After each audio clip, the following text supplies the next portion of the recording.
بسم الله الرحمن الرحيم.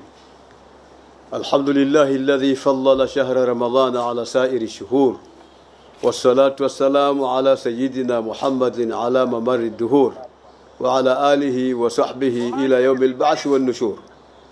السلام عليكم ورحمة الله وبركاته. وعليكم السلام ورحمة الله وبركاته. Ndugu Waislamu, nachukua nafasi hii kuwatangazia Waislamu wote nchini kuwa nimepokea taarifa za muandamo wa mwezi wa Ramadhani kutoka katika maeneo mbalimbali nchini, lakini pia kutoka katika nchi jirani ya Kenya, maeneo ya Lamu na wenzetu wa Zanzibar, vile vile ofisi ya Mufti Zanzibar. Nimepokea taarifa kuandama kwa mwezi. Hivyo basi nauthibitisha na nimeuthibitisha mwezi wa Ramadhani kwamba umeandama, na habari nimezipata kutoka kwa watu waaminifu wasiokuwa na wasiwasi wowote.